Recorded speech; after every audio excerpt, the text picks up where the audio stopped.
Hi, ನಾನು Sandeep from tech in Kannada. Finally Q&A. ನೀವು ಇನ್ಸ್ಟಾಗ್ರಾಮಲ್ಲಿ ಕೇಳಿದಂಥ ಕೆಲವೊಂದು ಪ್ರಶ್ನೆಗಳಿಗೆ ನಾನೀಗ ಉತ್ತರವನ್ನು ಕೊಡ್ತೀನಿ. ಬೇಜಾನ್ ಪ್ರಶ್ನೆಗಳಿದೆ, ಸೊ ಒಂದೊಂದಾಗಿ ನಿಧಾನವಾಗಿ ಉತ್ತರವನ್ನು ಕೊಡ್ಕೊಂಡು ಹೋಗ್ತೀನಿ. ಟೆಕ್ನಿಕಲ್ಲೂ ಇದೆ, ನಾನ್ ಟೆಕ್ನಿಕಲ್ಲೂ ಸಹ ಇದೆ. ಮೊದಲನೇದಾಗಿ ನಾನು ಯಾವ ಕಾರನ್ನು ಯೂಸ್ ಮಾಡ್ತೀನಿ ಅಂತ ಕ್ವಶನ್ನ ಕೇಳಿದರೆ, ನಾನು ಯೂಸ್ ಮಾಡುವಂಥ ಕಾರು ಫೋರ್ಡ್ ಫೀಗೋ ಆಯಿತಾ. ನಾನು ಹೊಸ ಕಾರನ್ನ ತೊಗೊಂಡಿಲ್ಲ, ಸೆಕೆಂಡ್ ಹ್ಯಾಂಡ್ ಕಾರ್ ತೊಗೊಂಡಿದ್ದು 2021 ಅನ್ಕೋತೀನಿ. ನನ್ನ ಮದುವೆಗಿಂತ ಮುಂಚೆ ತೊಗೊಂಡಿದ್ದು, ಸುಮಾರು ಒಂದು 2 ವರ್ಷ ಆಯಿತು. ನನಗೆ ತುಂಬ ಸ್ಯಾಟಿಸ್ಫ್ಯಾಕ್ಷನ್ ಕೊಟ್ಟಂಥ ಕಾರು. 4,70,000ಕ್ಕೇನೋ ತೊಗೊಂಡಿದ್ದು. ಟೋಟಲಿ ವರ್ತು. ಈಗ ನಂಗೆ ಫ್ರೀಯಾಗಿ ಕೊಟ್ಟರು ಬೇಜಾರಿಲ್ಲ. ಸೊ ಅಷ್ಟು ಸ್ಯಾಟಿಸ್ಫ್ಯಾಕ್ಷನ್ ಆ ಒಂದು ಕಾರ್ ಕೊಟ್ಟಿದೆ. Next, you like electric bike or petrol one ಅಂತ ಕೇಳ್ತಾ ಇದ್ದಾರೆ. ಸೊ ಪ್ರಿಫರಬಲಿ ಈ ಟೈಮಲ್ಲಿ ಪೆಟ್ರೋಲ್ ಬೈಕ್ಗಳಿಗಿಂತ ಎಲೆಕ್ಟ್ರಿಕ್ ಬೈಕನ್ನು ತೊಗೊಳ್ಳುವಂಥದ್ದು ಬೆಸ್ಟ್ ಅಂತ ನನ್ನ ಒಂದು ಅಭಿಪ್ರಾಯ. ಏನಕ್ಕೆ ಅಂದರೆ ಪೆಟ್ರೋಲ್ ರೇಟ್ ಆಲ್ರೆಡಿ ₹100 ಮೇಲೋಗಿದೆ. ಸೊ ಅದರಿಂದ ಎಲೆಕ್ಟ್ರಿಕ್ ಬೈಕ್ ತೊಗೊಂಡ್ರೆ ಸ್ವಲ್ಪ ದುಡ್ಡನ್ನು ಸೇವ್ ಮಾಡ್ಬೋದು. ನನ್ನ ಹತ್ರನೂ ಕೂಡ ಎಲೆಕ್ಟ್ರಿಕ್ ಬೈಕ್ ಇದೆ. ಬೋನ್ಸ್ ಅವ್ರದ್ದು ಎಲೆಕ್ಟ್ರಿಕ್ ಬೈಕು ಸುಮಾರು 1 ವರ್ಷ ಆಯ್ತು ನಾನು ತೊಗೊಂಡು, ಜಾಸ್ತಿ ಓಡ್ಸೋಕ್ಕಾಗಿಲ್ಲ. ಬಟ್ ಪೆಟ್ರೋಲ್ ಅಂತೂ ಹೆವಿ ಸೇವನ್ನು ಮಾಡಿದ್ದೀನಿ. ಇತ್ತೀಚೆಗಂತೂ ಪೆಟ್ರೋಲ್ ಬೈಕೆಲ್ಲ ನಿಮಗೆ 1 ಲಕ್ಷ 1.5 ಲಕ್ಷದ ಒಳಗಾಗುತ್ತೆ. ಈವನ್ ಎಲೆಕ್ಟ್ರಿಕ್ಕು ಅಷ್ಟೇ ಆಗುತ್ತೆ, ಪೆಟ್ರೋಲು ಅಷ್ಟೇ ಆಗೋದ್ರಿಂದ ನೀವು ಎಲೆಕ್ಟ್ರಿಕ್ ವೆಹಿಕಲ್ನ ತೊಗೊಂಡ್ರೆ ಒಳ್ಳೆಯದು ಅಂತ ನನ್ನ ಒಂದು ಅಭಿಪ್ರಾಯ. Reason behind the discontinue of vlogging and gaming channel ಅಂತ ತುಂಬ ಜನ ಕೇಳ್ತಾ ಇದ್ದೀರಾ. ಡಿಸ್ಕಂಟಿನ್ಯೂ ಅಂತ ಏನೂ ಇಲ್ಲ ಆಯಿತಾ. ವ್ಲಾಗಿಂಗ್ ಚಾನಲ್ನ ಮಾಡೋದಕ್ಕೆ ನನಗೆ ಮಾಡೋಕ್ಕಿಷ್ಟ, ವ್ಲಾಗಿಂಗ್ ಚಾನಲ್ನ. ಬಟ್ ಟೈಮ್ ಮಾಡ್ಕೊಳ್ಳೋ ಸ್ವಲ್ಪ ಕಷ್ಟ ಆಗಿತ್ತು. ಈಗ ನನ್ನ ವೈಫು ಅದನ್ನು ಟೇಕ್ ಓವರ್ ಮಾಡಿಬಿಟ್ಟು ವ್ಲಾಗಿಂಗ್ನ ಕಂಟಿನ್ಯೂ ಮಾಡ್ತಾ ಇದ್ದಾರೆ. ಗೇಮಿಂಗ್ ಚಾನಲ್ಗೆ ನನಗೆ ಐಡಿಯಾ ಇದೆ ಆಯಿತಾ. ಏರೋಪ್ಲೇನ್ ಹೋಗ್ತಾ ಇದೆ, ಹೋಗಲಿ. ಸೊ ಈ ಗೇಮಿಂಗ್ ಚಾನಲ್ಗೆ ನನಗೊಂದು ಐಡಿಯಾ ಇದೆ ಏನು ಮಾಡ್ಬೋದು ಅಂತ. ಅದನ್ನು ನಾನು ಮಾಡೋಕ್ಕೆ ಟ್ರೈ ಮಾಡ್ತೀನಿ. ಇನ್ನು ಕೆಲವೇ ದಿನಗಳಲ್ಲಿ ಮೋಸ್ಟ್ಲಿ ಮಾಡ್ಬೋದು ಆಯಿತಾ. ಗೇಮಿಂಗ್ ಅಂತೂ ಆಡಲ್ಲ, ಅದು ಬಿಟ್ಟು ಬೇರೆ ಒಂದು ಮಾಡೋ ಪ್ಲ್ಯಾನ್ ಇದೆ, ಮಾಡೋ ಚಾನ್ಸಸ್ ಇದೆ, ನೋಡೋಣ. ನೆಕ್ಸ್ಟ್ ಕ್ವಶನ್ ಬಂದ್ಬಿಟ್ಟು, ನಾನು ರಿವ್ಯೂ ಮಾಡುವಂಥ ಫೋನ್ನ ನಾನೇ ಇಟ್ಕೋತೀನ ಅಥವಾ ವಾಪಸ್ ಕಳಿಸ್ತೀನ ಅಂತ ಕೇಳ್ತಾ ಇದ್ದಾರೆ. ಡಿಪೆಂಡ್ ಆಗುತ್ತೆ. ಕೆಲವೊಂದು ಬ್ರ್ಯಾಂಡ್ಗಳು ನನಗೆ ಇಟ್ಕೊಳ್ಳಿ ಅಂತ ಅನ್ಬೋದು, ಕೆಲವು ವಾಪಸ್ ತೊಗೋತಾರೆ. ಇತ್ತೀಚೆಗಂತೂ ಎಲ್ಲ ವಾಪಸ್ ತೊಗೋತಾರೆ. ಏನಕ್ಕೆ ಅಂದರೆ ಗೌರ್ಮೆಂಟ್ನವರು ಈ ಗಿಫ್ಟೆಡ್ ಪ್ರಾಡಕ್ಟ್ ಮೇಲೂ ಕೂಡ TDS ಹಾಕಿ ಶುರು ಮಾಡಿದ್ದಾರೆ, ಟ್ಯಾಕ್ಸ್ ಹಾಕಿ ಶುರು ಮಾಡಿದ್ದಾರೆ ಆಯಿತಾ. ಸೊ ಅದರಿಂದ ಎಲ್ಲ ಬ್ರ್ಯಾಂಡ್ಗಳು ವಾಪಸ್ ತೊಗೊಂಡ್ಬಿಡ್ತಾರೆ. ಸೊ ನಾನು ಈಗೆಲ್ಲ ಆಲ್ಮೋಸ್ಟ್ ಎಲ್ಲ ಫೋನ್ಗಳನ್ನೂ ಸಹ ವಾಪಸ್ ಕೊಡಲೇಬೇಕು.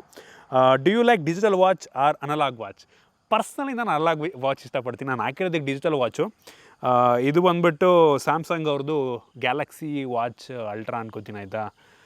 ಒಟ್ಟಿಗೆ 40,000-45,000 ಲಾಂಚ್ ಆದಾಗ ನನಗೆ ಪರ್ಸ್ನಲಿ ಅನಲಾಗ್ ವಾಚ್ ಇಷ್ಟ. ಆದರೆ ಒಬ್ಬೊಬ್ಬರಿಗೆ ಒಂದೊಂದು ಪ್ರಿಯಾರಿಟಿ. ಬಟ್ ನಾನು ಹಾಕೋ ಸ್ಮಾರ್ಟ್ ವಾಚೇ ಪ್ರತಿದಿನ. ಬಟ್ ನಂಗೆ ಅನಲಾಗ್ ವಾಚಿಂದು ಕ್ರೇಜ್ ಸ್ವಲ್ಪ ಜಾಸ್ತಿ. ನನಗೆ ರೋಲೆಕ್ಸ್ ವಾಚ್ ತೊಗೊಬೇಕು ಅಂತ ತುಂಬ ಇಷ್ಟ ಇದೆ. ಬಟ್ ಅದೆಲ್ಲ ಮಿನಿಮಮ್ ಒಂದು 10 ಲಕ್ಷ ಆಗುತ್ತೆ. ಫ್ಯೂಚರಲ್ಲಿ ಒಂದಿನ ತೊಗೊಬೋದು, ಹೇಳೋಕ್ಕಾಗಲ್ಲ. ಯಾರಿಗೆ ಗೊತ್ತಲ್ವ. ಇನ್ನು ಮುಂದಿನ question, what is the best decision you ever took in your life by taking risk? ನಂಗೆ ಅನ್ನಿಸ್ದಂಗೆ ನಾನು ಇದನ್ನು ಫುಲ್ ಟೈಮ್ ಮಾಡೋಕ್ಕೆ ಶುರು ಮಾಡಿದ್ನಲ್ಲ ಯೂಟ್ಯೂಬನ್ನು, ಈ tech in Kannada full time ಮಾಡೋದು, ಅದೇ ಮೋಸ್ಟ್ ನನ್ನ one of the biggest risk, one of the best decision ಅಂತ ಅನ್ಸುತ್ತೆ ಆಯಿತಾ.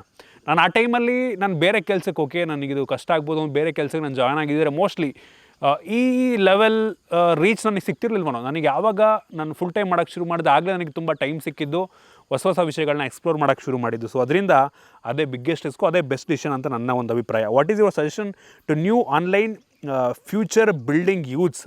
ಆನ್ಲೈನ್ ಫ್ಯೂಚರ್ ಬಿಲ್ಡಿಂಗ್ ಯೂಸ್ ಅಂದರೆ ಮೋಸ್ಟ್ಲಿ ನೀವು ಕ್ರಿಯೇಟರ್ ಆಗಬೇಕು ಅಂತ ನಾನು ಅಂದ್ಕೊಂಡಿದ್ದೀರಾ ಅಂದರೆ ಡಿಪೆಂಡ್. ಆನ್ಲೈನಲ್ಲಿ ನೀವು ಏನು ಬೇಕಾದ್ರೂ ಮಾಡ್ಬೋದು, ಬೇಜಾನು ಆಪ್ಷನ್ಗಳಿದೆ. ಇನ್ ಕೇಸ್ ನೀವು ಕ್ರಿಯೇಟರ್ ಆಗಬೇಕು ಅಂದ್ಕೊಂಡಿದ್ದೀರಾ ಅಂದರೆ, ಈಗಂತೂ ಮೊಬೈಲ್ ಇದ್ದವರೆಲ್ಲ ಕ್ರಿಯೇಟರ್ಗಳಾಯ್ತಾ, ಹೆವಿ ಕಾಂಪಿಟೇಷನ್ ಇದೆ. ನಾನು ನಿಮಗೆ ಸಜೆಸ್ಟ್ ಮಾಡೋದು, ಪ್ರತಿ ಸಲ ಹೇಳೋದು ಇದೇ ವಿಷಯ, ಪೇಷನ್ಸು, ಕನ್ಸಿಸ್ಟೆನ್ಸಿ. ಈ 2 ಇಟ್ಕೊಳ್ಳಿ. ಕ್ವಾಲಿಟಿ ತಲೆಗೆಡಿಸ್ಕೊಂಬಿಡಿ. ಫ್ಯೂಚರ್ನಲ್ಲಿ ನಿಮ್ಗೆ ಅದರಿಂದ ದುಡ್ಡು ಬರೋಕ್ಕೆ ಶುರುವಾದಾಗ ನೀವು ಕ್ವಾಲಿಟಿ ಇಂಪ್ರೂವ್ ಮಾಡ್ಕೊಬೋದು. ಫಸ್ಟು ಪೇಷನ್ಸು, ಕನ್ಸಿಸ್ಟೆನ್ಸಿ ಇವೆರಡನ್ನ ಇಟ್ಕೊಳ್ಳಿ. 99.9% ಜನ ಇಲ್ಲೇ ಫೇಲ್ ಆಗೋದು. ಪೇಷನ್ಸು ಇರಲ್ಲ, ಕನ್ಸಿಸ್ಟೆನ್ಸಿನೂ ಇರಲ್ಲ. ಸೊ ಅದರಿಂದ ಜನ ಫೇಲ್ ಆಗ್ತಾರೆ. ಇನ್ನು ಮುಂದಿನ question, what is the most expensive thing you have in your personal life ಅಂತ ಕೇಳ್ತಾ ಇದ್ದೀರಾ. ನನ್ನ ಹತ್ರ ಇರುವಂಥ ಮೋಸ್ಟ್ ಎಕ್ಸ್ಪೆನ್ಸಿವ್ ವಸ್ತು ಅಂತ ಅಂದರೆ, ನಾನು ಈಗ ಶೂಟ್ ಮಾಡ್ತಿರುವಂಥ ಕ್ಯಾಮ್ರಾಗಳು, ಲೆನ್ಸ್ಗಳು, ಇವು ಎಕ್ಸ್ಪೆನ್ಸಿವ್. ನಾನು ಟೆಕ್ ಇನ್ ಕನ್ನಡಗೆ ತೊಗೊಂಡಿರುವಂಥ ಕ್ಯಾಮ್ರಾನ ಎಕ್ಸ್ಪೆನ್ಸಿವ್, 6 ಲಕ್ಷ. ಅದು ಬಿಟ್ಟರೆ ನನ್ನ ಕಾರು ಆಯಿತಾ, ಅದು ಹೇಳಿದ್ನಲ್ಲ 4,70,000 ಏನೋ ಆಯಿತು. ಅದು ಬಿಟ್ಟರೆ ಅದಕ್ಕಿಂತ ಜಾಸ್ತಿ ಏನೋ ಪರ್ಚೇಸ್ ಮಾಡಿಲ್ಲ ಸದ್ಯಕ್ಕೆ. ಒಟ್ಟಿಗೆ ನನ್ನ ಹತ್ರ ಇರೋ ಕ್ಯಾಮ್ರಾ ಎಕ್ವಿಪ್ಮೆಂಟ್ಗಳೇ ಹೆವಿ ಜಾಸ್ತಿ. ಎಲ್ಲ ಕ್ಯಾಮ್ರಾ ಎಕ್ವಿಪ್ಮೆಂಟು ನಾನು ಸೇರಿಸಿದೆ ಅಂದರೆ ಹತ್ತತ್ರ ಮೋಸ್ಟ್ಲಿ ಒಂದು 10 ಲಕ್ಷಕ್ಕೆ ಹೋಗ್ಬಿಡುತ್ತೆ, 10 ಲಕ್ಷದ ಮೇಲೆ ಆಗ್ಬಿಡುತ್ತೆ ಆಯಿತಾ. ಸೊ ಇನ್ನು ಮುಂದಿನ question, what brands you love most in clothing and fashion? ನನಗೆ ಪರ್ಸನಲಿ ನೈಕಿ ತುಂಬ ಇಷ್ಟ ಆಯಿತಾ. ನನಗೆ ನೈಕಿ ರೀಸೆಂಟಾಗಿ ನೈಕಿ ಶೂಗಳು ನನಗೆ ಸ್ವಲ್ಪ ಇಷ್ಟ. ಅದು ಬಿಟ್ಟರೆ ಕ್ಲೋತಿಂಗಲ್ಲಿ ನಾನು ಯಾವುದು ಪ್ರಿಫರೆನ್ಸ್ ಇಲ್ಲ ನನಗೆ. ನೈಕಿ ಶೂಗಳು ನನಗೆ ತುಂಬ ಇಷ್ಟ ಆಯಿತಾ. ಸ್ನೀಕರ್ಸು, ಸ್ಪೋರ್ಟ್ಸ್ ಶೂಸ್ ಎಲ್ಲ ನನಗೆ ನೈಕಿಲಿ ತುಂಬ ಇಷ್ಟ. ಇದಾದ ನಂತರ do you have any insecurities? Okay, ಈ ಇನ್ಸೆಕ್ಯೂರಿಟೀಸ್ ನನಗೆ ಮುಂಚೆ ಇತ್ತು, ಈಗಲೂ ಇರುತ್ತೆ, ಆಬ್ವಿಯಸ್ಲಿ ಎಲ್ರಿಗೂ ಇರುತ್ತೆ ಆಯಿತಾ. ಮೇ ಬಿ ಅಷ್ಟೊಂದಿಲ್ಲ ನನಗೆ ಇನ್ಸೆಕ್ಯೂರಿಟೀಸ್. ಮುಂಚೆ ಭಯ ಆಗ್ತಿತ್ತು ಆಯಿತಾ, ನಾಳೆ ಬಗ್ಗೆ ಯೋಚನೆ ಮಾಡ್ಕೊಂಡು ಭಯ ಆಗ್ತಿತ್ತು ನನಗೆ. ನಾಳೆ ಹೆಂಗಿರುತ್ತೆ, ನಾಳೆ ನನಗೆ ಯೂಟ್ಯೂಬ್ ವೀಡಿಯೋಸ್ ಚೆನ್ನಾಗಿ ಹೋಗಿಲ್ಲ ಅಂದರೆ ಏನು ಮಾಡಲಿ, ನಾಳೆ ನನಗೇನು ಈ ಥರ ಇನ್ಕಮ್ ಬರಲಿಲ್ಲ ಅಂದರೆ ಏನು ಮಾಡಲಿ ಅನ್ನೋ ಒಂದು ಭಯ ಇರ್ತಿತ್ತು ನನಗೆ. ನಾಳೆ ಅನ್ನೋದ್ರ ಬಗ್ಗೆ ಭಯ ಇರ್ತಿತ್ತು, ಇನ್ಸೆಕ್ಯೂರಿಟೀಸ್ ಹೆವಿ ಇರ್ತಿತ್ತು. ಬಟ್ ಈಗ ಆ ಒಂದು ಇನ್ಸೆಕ್ಯೂರಿಟೀಸ್ ಇಲ್ಲ. ರೀಸನ್, ನನಗೆ ಯೂಟ್ಯೂಬ್ ಎಷ್ಟು ಕೊಟ್ಟಿದೆ ಅಂತಂದರೆ ಆ ಒಂದು ಇನ್ಸೆಕ್ಯೂರಿಟೀಸ್ ನನ್ನ ಮನಸ್ಸಿಗೆ ಬರೋಲ್ಲ, ಅಷ್ಟು ಇನ್ಸೆಕ್ಯೂರಿಟೀಸ್ ಕೊಟ್ಟಿದೆ. ಇನ್ಸೆಕ್ಯೂರಿಟೀಸ್ ಇಲ್ಲ ಆಯಿತಾ, ಅಷ್ಟು ನನಗೆ ಯೂಟ್ಯೂಬ್ ಕೊಟ್ಟಿದೆ. ಜೊತೆಗೆ ನನ್ನ ಮದುವೆ ಆದಮೇಲೆ ಒಂದು ಸಪೋರ್ಟ್ ಆಯಿತು ನನಗೆ. ಮದುವೆಗಿಂತ ಮುಂಚೆ ಒಂದು ಭಯ ಇರ್ತಿತ್ತು, ಈಗ ನನ್ನ ಬಿಕಾಸ್ ನಾನೇ ಎಲ್ಲ ರೆಸ್ಪಾನ್ಸಿಬಿಲಿಟಿ ತೊಗೋಬೇಕಾಗಿತ್ತು. ಬಟ್ ಈಗ ನನ್ನ ವೈಫ್ ಇರೋದ್ರಿಂದ ನಾನಿಲ್ಲ ಅಂದರೂ ನನ್ನ ಸಪೋರ್ಟಿಗೆ ಇನ್ನೊಬ್ರು ಇದ್ದಾರೆ ಅನ್ನೋ ಒಂದು ಕಾನ್ಫಿಡೆನ್ಸ್ ಇದೆ. ಸೊ ಅದರಿಂದ ಈಗ ಅಷ್ಟೊಂದು ಯಾವುದೇ ಸೆಕ್ಯೂರಿಟೀಸ್ ಎಲ್ಲ ಇಲ್ಲ. Do you like pets? ಹೌದು, ನನಗೆ ಪೆಟ್ಸ್ ತುಂಬ ಇಷ್ಟ. ಡಾಗ್ಸ್ ಅದರಲ್ಲೂ ಕೂಡ. ಕ್ಯಾಟ್ಸು ಇಷ್ಟ ಆಗುತ್ತೆ, ಫಸ್ಟ್ ಡಾಗ್ಸ್ ಆಮೇಲೆ cats. Do you have anger issue? ತುಂಬ ಇದೆ ಆ್ಯಂಗರ್ ಇಶ್ಯೂ ನನಗೆ, ಬಟ್ ಅಷ್ಟೇ ಬೇಗ ಕೂಲ್ ಆಗ್ತೀನಿ. ಶಾರ್ಟ್ ಟೆಂಪರ್ ತುಂಬ ಜಾಸ್ತಿ ನನಗೆ, ಗೊತ್ತಾಗಲ್ಲ ಅಷ್ಟೇ. What is your future plan? ನಾನು ಫ್ಯೂಚರ್ ಬಗ್ಗೆ ಪ್ಲ್ಯಾನ್ ಮಾಡೋದಕ್ಕೆ ಹೋಗಲ್ಲ. ದೇವರು ದಾರಿ ಎಲ್ಲಿ ತೋರಿಸ ಹಂಗೆ ಹೋಗು ಅಂತಿರಲ್ಲ, ಹಂಗೆ. ನಾನು ಇದುವರೆಗೂ ಟೆಕ್ ಇನ್ ಕನ್ನಡ ಮಾಡ್ಕೊಂಬಂದಿರೋದು ಹಂಗೆ. ಏನೋ ಪ್ಲ್ಯಾನ್ ಮಾಡಿ ಟೆಕ್ ಇನ್ ಕನ್ನಡ ಆಗಿಲ್ಲ, ಆಕ್ಸಿಡೆಂಟ್ಲಿ ಆಯಿತು, ಆ ದಾರಿಲಿ ಬಂದಿದ್ದೀನಿ ಅಷ್ಟೇ. ಸೊ ಪ್ಲ್ಯಾನ್ ಮಾಡಲ್ಲ. ಹೌದು, ಒಂದು ಲಾಂಗ್ ಟರ್ಮ್ ಗೋಲ್ ಇದೆ, ಹಿಂಗೆ ಮಾಡಬೇಕು ಅಂತ ಇದೆ. ಹಂಗಂತ ಅದಾಗಿಲ್ಲ ನಂಗೆ ಬೇಜಾರು ಇಲ್ಲ ಆಯಿತಾ. ಆ ದಾರಿಲಿ ಹೋಗ್ತಾ ಇರ್ತೀನಿ, ಆ ದಾರಿಯಲ್ಲಿ ಅದನ್ನು ಗೋಲ್ನು ಕೂಡ ಕಂಪ್ಲೀಟ್ ಮಾಡ್ಕೊಂಡು ಹೋಗ್ತೀನಿ ಅಷ್ಟೇ. ನನಗೆ ಈ ಥರ ಫ್ಯೂಚರ್ ಪ್ಲ್ಯಾನ್ಸ್ ಮಾಡಬೇಕು ಇಲ್ಲ ಆಯಿತಾ. ಗೋಲ್ಸ್ಗಳಿದೆ ಆಯಿತಾ, ಪ್ಲ್ಯಾನ್ಸ್ಗಳಿಲ್ಲ. ಇನ್ನು next, do you have any plans to start a new business start ಮಾಡೋಕ್ಕೆ ಏನಾದರೂ ಪ್ಲ್ಯಾನ್ ಇದೆಯಾ ಅಂತ ಕೇಳ್ತಾ ಇದ್ದೀರಾ.